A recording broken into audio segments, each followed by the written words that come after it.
ne parlons forcément pas de la même Europe. Merci de nous retrouver ici à Bruxelles, au Parlement européen, avec Karima Delli, Katialine Landabourou et Jean Quatremer. La compagnie low-cost Ryanair a provoqué une vague de protestations après avoir annulé 2000 vols. Que pourrait faire l'Europe pour empêcher de telles situations ? En fait, il faudrait peut-être imaginer une sanction suffisamment dissuasive pour empêcher de tels agissements. Alors, moi, je ne vais pas trop m'y risquer. Ce n'est pas par manque de courage, c'est juste par expérience. Parce que la dernière fois que j'ai interviewé un pilote de Ryanair, c'était sous couvert de l'anonymat. Eh bien, Michael O'Leary, le patron de la compagnie irlandaise, a déposé plainte contre moi pour insulte, injure et diffamation. Je me suis retrouvé convoqué par la police. Alors ça, c'était finalement certainement pour connaître l'identité du pilote. Donc maintenant, à vous de vous y coller, Hugues Baudouin. Quelle serait la sanction suffisamment dissuasive pour empêcher les compagnies d'annuler les vols?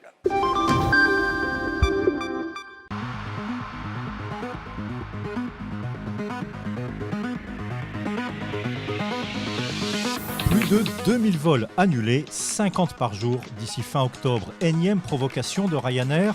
Côté finance, même pas mal. La compagnie low cost a provisionné 20 millions d'euros pour les dédommagements.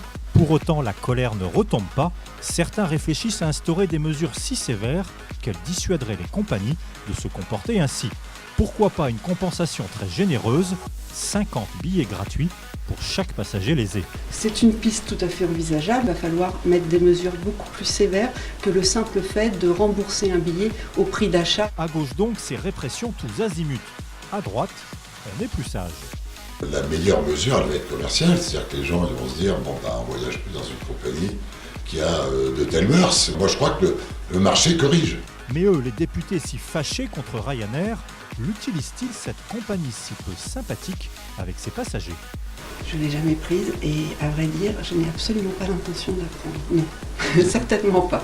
Je prends Ryanair. Mais je dois dire que là, cette récente annulation de 3000 vols, là, est de nature quand même à faire réfléchir. Pas bon, ça. Voilà, Karima Delli, vous présidez la commission des transports ici au Parlement européen. Qu'est-ce qu'on peut faire face à de tels agissements? D'ailleurs, est-ce qu'ils sont répréhensibles? D'abord, c'est un véritable abus. On a en face de nous un patron voyou. Il est incapable de gérer ses plannings de congés et donc il dit moi, ma solution, c'est le mépris de 400 000 passagers. Donc, j'ai convoqué un débat en plénière la semaine prochaine en séance pour renforcer les droits des passagers, pour réellement sanctionner. Et nous devons remettre... il faut faire le ménage aux fesses dans le fonctionnement des compagnies low cost. Parce que derrière, c'est du dumping social, c'est du dumping fiscal. On a des abus sur les conditions de travail. Il faut siffler la fin de la récré. Ce n'est pas un modèle vertueux. Et le pire de tout ça, parce que j'entendais M. Riquet dire « mais le marché va se faire ». Mais attendez, c'est séduisant un Paris-New York à 60 €. Les gens doivent comprendre que derrière, ça se fait sur le dos des pilotes, des conditions de travail. Ça se fait sur le dos parce qu'il n'y a pas de compensation carbone ni de paiement de taxes kérosène, donc sur l'environnement. Et aujourd'hui, c'est sur le dos des consommateurs. Donc il faut siffler la fin de la récré. Et le dos du contribuable, parce que le développement de Ryanair passe par le développement des aéroports régionaux largement subventionnés. Oui, Michael O'Leary, vous avez porté plainte contre moi pour insultes, injures, diffamation. Mais là, Karima Delli vient de dire que vous étiez un patron voyou. On va voir ce que vous allez faire face à une présidente de commission. Katialine, qu'est-ce que vous en pensez de ce dossier? Moi, je prends un peu de risque et j'appelle ici, très solennellement, à un boycott de Ryanair. Je trouve que la sanction doit venir des usagers directement. Alors, c'est vrai, les bas prix ne peuvent pas tout justifier, comme l'a dit Karima Delli. On ne peut pas complètement fermer les yeux sur des situations... Un boycott de Ryanair, mais comment on va faire pour aller à Pise le week-end?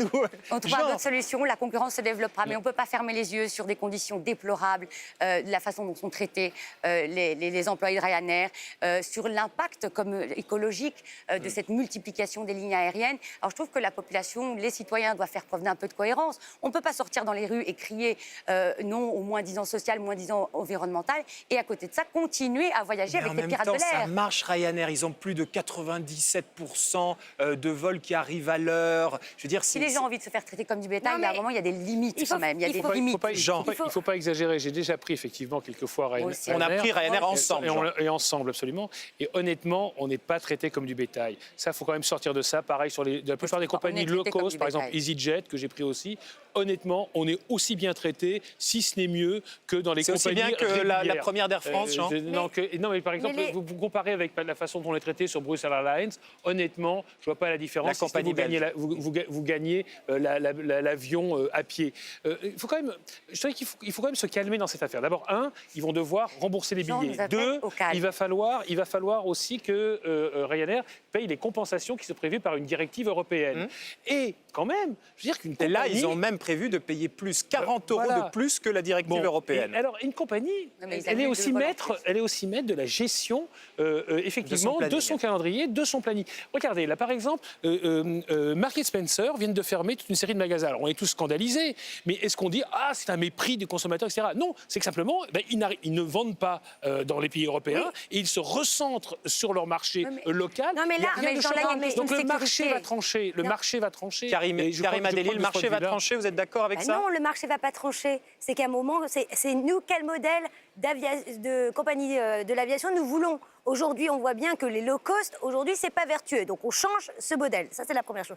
Quand vous dites, mais moi, j'utilisais justement ces compagnies, etc. Je suis bien traitée. Mais vous, en tant que passager, mais derrière, il y a toutes les conditions des salariés. C'est ça qu'il faut voir. Donc, il ne faut pas être égoïste en disant, moi, mon petit avantage... Après la pause, les Allemands, et ça venant du Parlement européen, qui a un double siège et qui ne sait pas forcément toujours gérer son planning non plus. Les Allemands ont instauré une écotaxe. Résultat, une partie de leur trafic routier passe par l'est de la France. Que faire? On va s'interroger avec nos confrères des DNA, les dernières nouvelles d'Alsace. À tout de suite.